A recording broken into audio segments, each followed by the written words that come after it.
My name is Zach Rondot, and I'm a fourth grade teacher in Michigan. I just completed my 8th year of teaching, which is hard to believe. Every time I think about it, it seems like the years just blend together and fly by. I also teach a college course on the side for Central Michigan University. And recently, in May, just 2 months ago, I wrote a book for teachers called The Expert Effect. So that's a little bit about me and some what I do full time, and then some of the side projects I do on the side.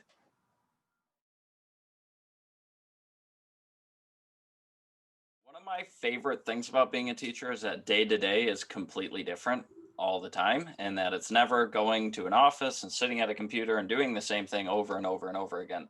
So each day we pretty much teach the core areas.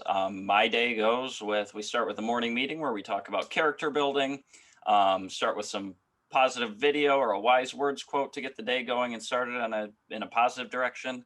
Then we usually do math in the morning, move through teaching reading and writing, and then somewhere along the lines we'll fill in science or social studies throughout the day. But being a teacher, every day turns different.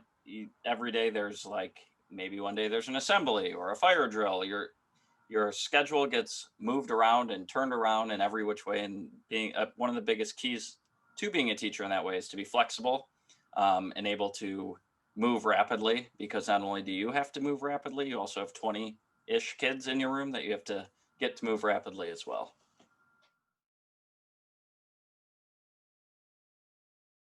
To be an elementary teacher, you have to go to a university and get a degree and a certification to be a teacher. So for me, it took me 5 years of undergrad school to get my elementary education major, and I minored in math, which means that I could teach math. I'm certified to teach math in 6th through 8th grade as well.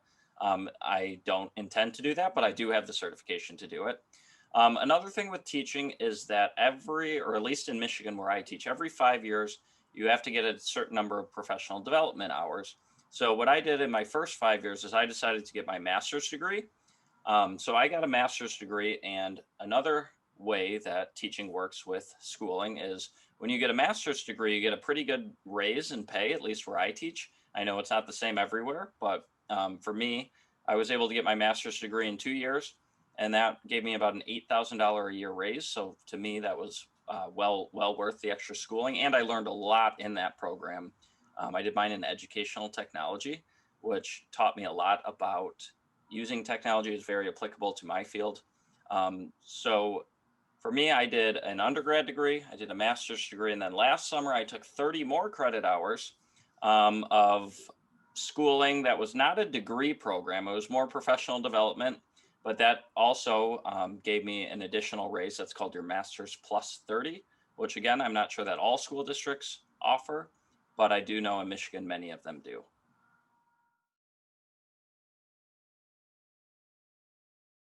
I definitely don't have the typical story that many teachers have. I hear a lot of teachers who say, like, when I was a kid, I lined my stuffed animals up or my little siblings and I made them do school and take tests and do homework. And I did not do that at all. I did not really think when I was younger that I wanted to be a teacher, and I would have been surprised to know.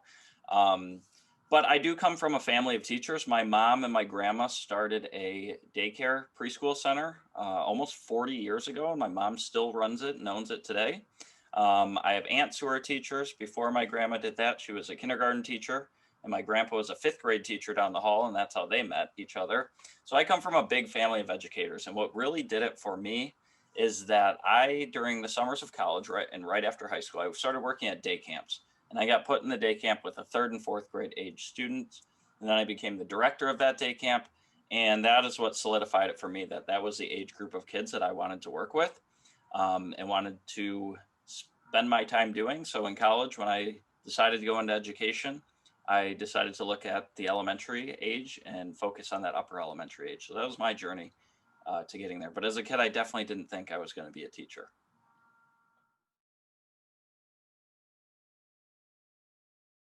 So when you think about teaching, it's kind of a strange profession where it's one adult inside of a room full of kids all day long. You can't like take a bathroom break when you need to. You got to wait for those recess times or breaks.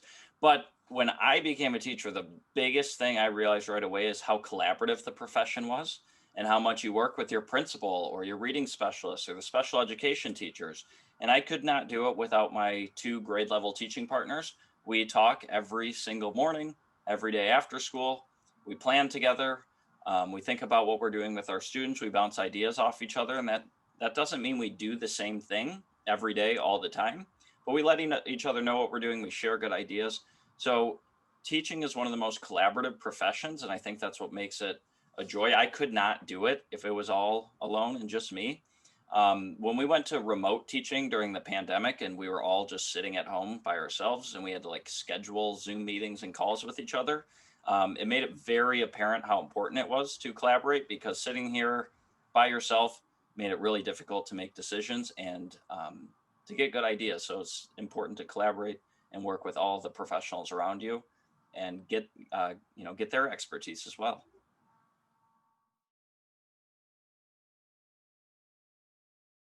Now, but my first job was being a hockey referee, and I will go on record as to say that was the worst job that I've ever had, because parents yell at you in the stands no matter what, and I was reffing like 8-year-old kids. However, now that I think about it, maybe that did prepare me for a little bit of classroom management and to deal with parents. But besides, I only did that for about 2 years. I did not like one day of doing that, even though I've played hockey my whole life. But the real jobs that helped me develop skills was working at day camps and working with the third and fourth grade kids.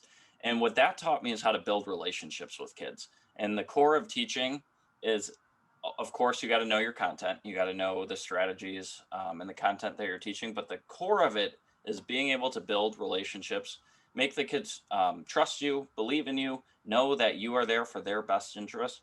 And I learned that through day camps. And a lot of times the ways I use that is like at the beginning of the year, some fun games to open the year that I learned at day camps, or team building activities that we did a lot during the day camps that I bring to my classroom in order to make it fun and to build those connections from peer to peer and from teacher to student as well.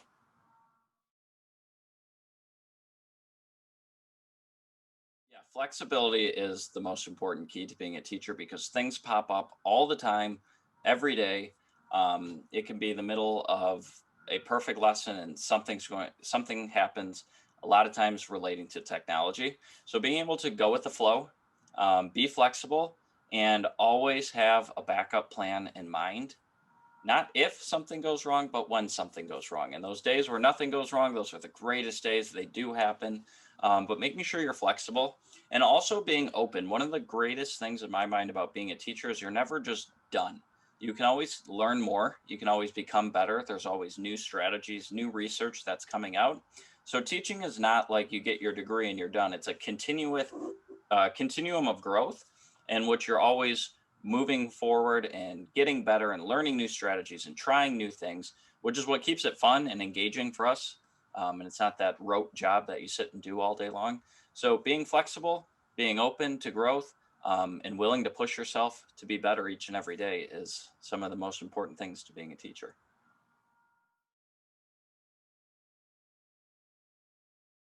Definitely a lot of technology that you learn as a teacher.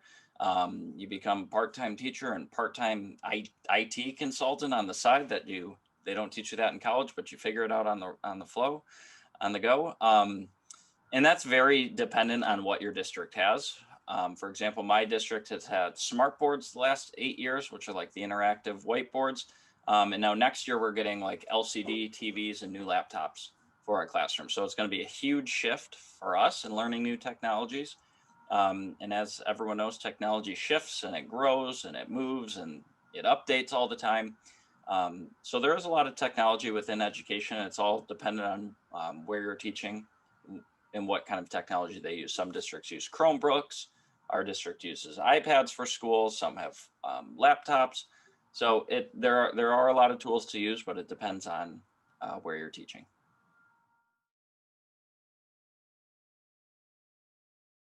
Wish we traveled more. That is one thing I absolutely love to travel. I've had a few really, really cool opportunities in the last few years. I got to travel to Chicago with my superintendent, my principal, and one teacher that I worked with. And we spent 3 days in this really tall building. It was the Apple headquarters in Chicago. learning about their coding curriculum. And then other than that, one time I got to travel across Michigan to a city called Grand Rapids to attend a really large technology conference. But other than that, there has not been too much travel. Although I should change that. I got to travel, and this is not related to my day job, but one really cool thing with teaching is there's a lot of grants out there in which you can get money to travel, where your school district may not have the money to send you on all of these things. But in 2019, I got a grant called the Funds for Teacher Grant, and it paid me $4,500 towards a trip to go to Australia.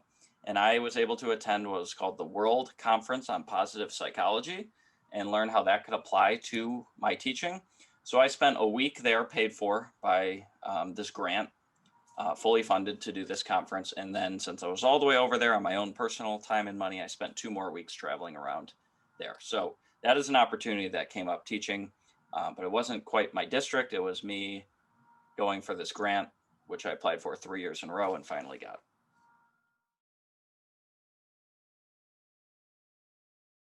So working in private schools can have some advantages from what I hear through friends who have taught in private schools, which can be mainly a big one is lower class sizes. So a private school class might max out at 17 students per class, where public school can have up to 29 students per class. Um, Private schools may have the ability to buy more technology and keep their equipment more updated, and spend money on their facilities and their programs a little bit more.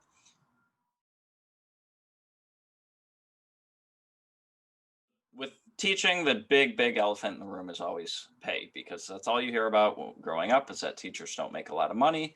Um, and it can be true that teachers start out making pretty low money. A lot of times in the 30,000s and 40,000s is where you start. What I have learned is that as you advance on in your career, depending on where you teach, where I teach, you kind of move up a step in pay every year, and then you can move over a pay lane. So I mentioned earlier, I got my master's degree. I finished at my third year teaching, which moved me to the master's lane, which is about $7,000 to $8,000 more a year. And then last year I completed 30 more credit hours, which moved me to the master's plus 30, which gave me an additional pay raise. So there are room for growth within teaching, and where you start is not where you finish. Another interesting thing about public schools, at least in Michigan, is that they have to keep their teacher contract on their website at all times. So if you are looking for prospective jobs, you can go to a school's website, public school's website, and you can most likely in most areas find their teacher contract posted on their website, and you can find their salary scale. So going into it, you know exactly what you're going to start out as and what the growth looks like. So if you are ever to be in a position where you're choosing between two districts, you should have that information available to you publicly on the web, where you can look exactly at their pay scales and see what you'll make after 1 year, after 5 years, after 10 years, and how continuing education can add to your pay as well.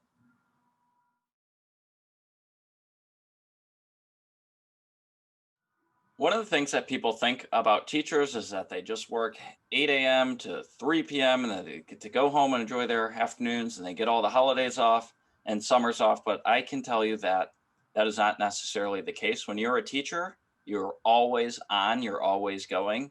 You deal with a lot of tense situations throughout the day, and that could be with students, it could be with parents, it could be outside things that a family is going through, and you don't get to just like disconnect that and turn that off when you go home. A lot of times you bring that home with you, um, which can be a challenge, and you get emails at nights. And for me, it's taken a while to learn how to kind of compartmentalize those things and not make it my entire life, to be careful for my own kind of mental health and well-being, and having a life on the side outside of teaching. um, but it is not, certainly not just for the summers off, although summers off is an incredible perk that everyone should take advantage of as well.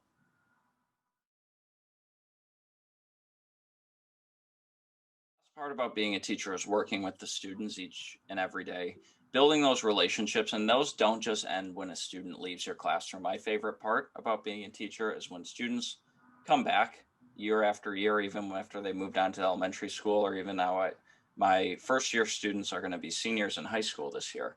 And even some of them have come back and they talk to you and tell you what they remember from fourth grade.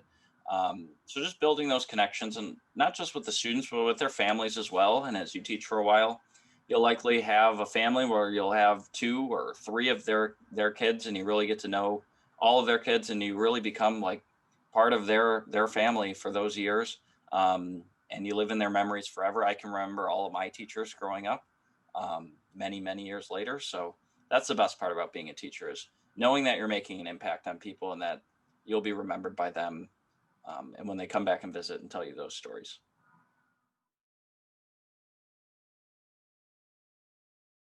Teacher workload is a lot, and it seems to be just adding more and more and more each and every year. Um, there's a misconception that you teach your first year and then you just redo the same lessons every year, and that never happens because the district is always adopting new curriculums. I've gone through a new reading curriculum, a new writing curriculum, a brand new science curriculum, and a new social studies curriculum, and next year will be new math, and that's all in 8 years. So you're learning on the fly a lot, and a lot of times that takes extra time, whether it's showing up an hour before school in the morning or staying hours after school at night. As somebody who's taught for 8 years, I've gotten much better at that. But my first year of teaching, I think I was at school 7:30 in the morning every morning, and I was leaving between 5:30 and 6 every night, just trying to wrap my head around everything um, that was going on. And as an elementary teacher, it's not just teaching history 5 times in a row like some middle school and high school teachers. I teach a reading lesson, writing lesson, math lesson, science or social studies every single day, and those are new lessons every single day. So trying to grasp your mind around all of that can be really challenging and really time consuming. Another challenge that can be with teaching is that, like, in a public school district, you work with, you're a contract employee, and there's been a few times in my career where outside forces from teaching have to come up, like a contract negotiation, which can be a really challenging time when you're trying to focus on your students. And the most important thing, that my advice to anyone, is when these things come up, whether it's contracts or whether it's a pandemic, even, that hopefully will never happen again. But it's important that you always keep your eye on the why. And we are teachers. We became teachers because of our students. And there can be so many outside distractions that come up, but always remembering to keep your why at your forefront, and remember that the students in your classroom teaching is the most important part, because there are a ton of distractions that can come up throughout the process.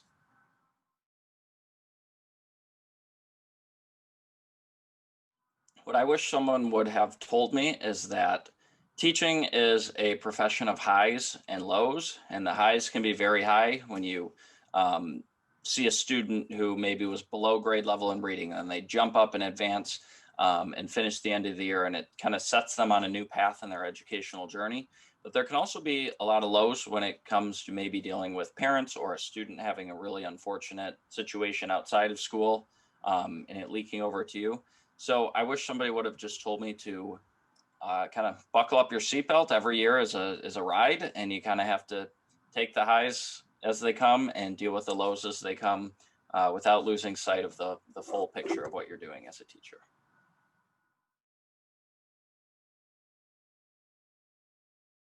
Work-life balance in education is one of the hardest things. Teachers by nature are some of the most caring people. They want to do the best they can every single day, and what that means a lot of times is bringing a lot of work home. I personally have never liked bringing work home, so what I would do early in my career was stay really late, so I could stay late, get everything done, go home, and try my best not to think about it. But a lot of teachers who have kids and need to get home end up taking work home with them. And then eventually, hopefully, you can get to a routine where you can go maybe an hour before school or stay an hour after school, and know enough to be able to maintain that balance. And what's really important and really amazing in our schedule is those built-in breaks, because when you have spring break or Christmas break, it's pretty much a hard shut off, and you're allowed to relax, decompress. You don't have to think about school. You should not take lesson planning or grading home over a break, because we need to protect our mental health and our energy at all costs, because teaching is exhausting. So if you don't take the time to disconnect when you have it, take a Saturday or a Sunday to not try your best not to think about school, you're going to get exhausted and you're going to burn out. So work-life balance is something you have to make a priority, because it's so easy to work all the time. I feel like I could work 12 hours a day and never get everything done. But at some point, you just have to stop yourself, move on, and just always think like, I'll try again tomorrow. We'll do it again tomorrow.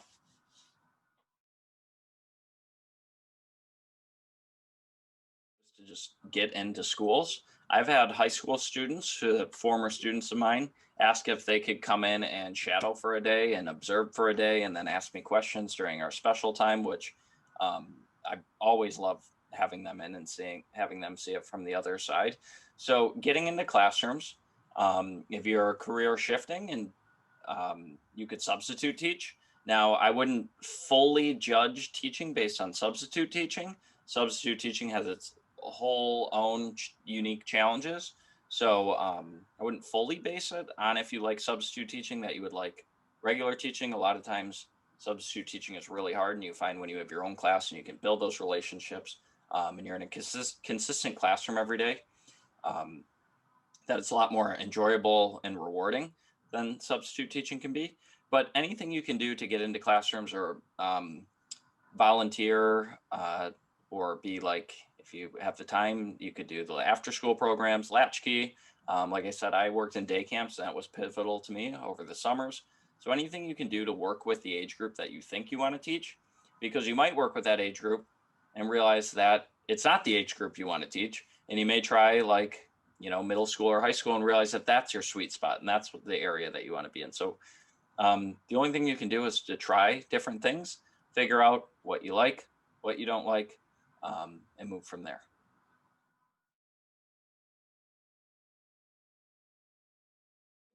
There's a few different options the way certification works. Like I said, I'm an elementary major, so I'm certified to teach kindergarten through fifth grade, all of the subject areas. But in my major, and you could take a minor, you could double major. Mine's in math, so I'm certified to teach 6th through 8th math as well. So if I have my elementary degree and I don't like it, and this does happen a lot. I know a lot of teachers who taught 4th and 5th grades who shift up to elementary teacher to teach in their, or I'm sorry, switch to teach middle school and teach in their subject area, who have absolutely loved the switch. And maybe they did 10 years at elementary and decided they had enough and wanted something different. Another avenue is that if you go secondary education, then you're 6th through 12th certified. So that gives you 6 different grades in which you could teach. So you could start at 6th grade, the lowest of secondary, and you could teach all the way up to 12th grade and figure it out. So you kind of have a band in which you can, it's not like you're only a 3rd grade teacher or only a 4th grade teacher. I actually taught 2 years of 3rd grade as well, and just realized that age group is a little young at the beginning of the year for my personal teaching style and preference. Teaching also has a lot of other options, not just being a classroom teacher. On the side, I teach a college course through Central Michigan University, which is where I got my master's degree. And I really just needed a master's degree to get in and do that. So I teach teachers as well. It's in the graduate program, so everyone in the program is a practicing teacher. So there's a lot of different paths and avenues that you could take. You could also get a master's degree and go into counseling or social work, if any of that ever interests you throughout your career.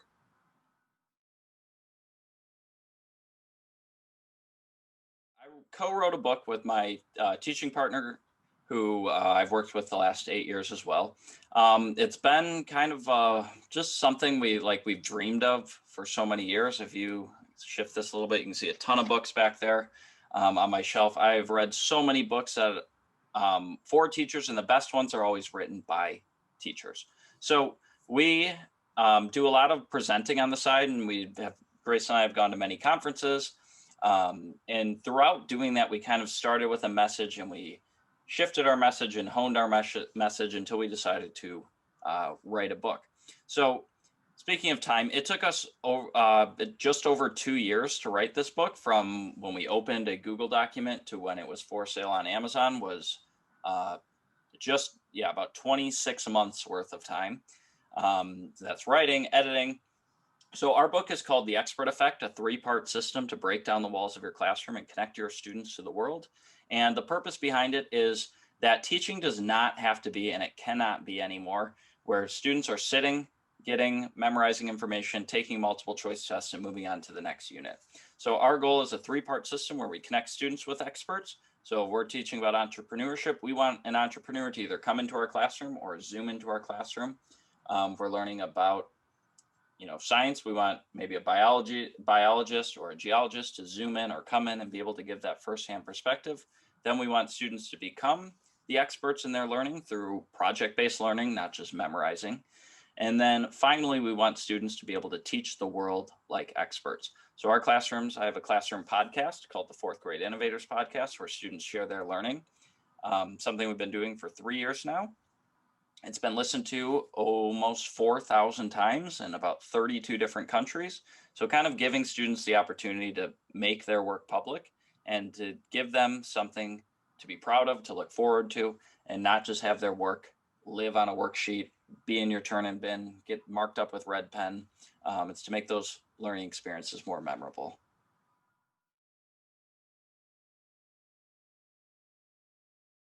The thing to know is that teaching can be one of the most rewarding professions. It can also be one of the most challenging professions. But for me, what keeps me going is that every year is different. There's no like every year is a new chapter in your career. Like I can have specific stories from year 1, year 2, year 3. You have a different group of kids who comes in your classroom. Some years are much more challenging than others. But you got to know that teaching is a rewarding journey, but nothing comes easy. And anyone who says anything about teachers having summers off, we've earned those summers off. And it's important we take that time. But teaching is I couldn't imagine myself doing anything else. And I'm glad I've gotten into this profession and taken advantage of it as I have.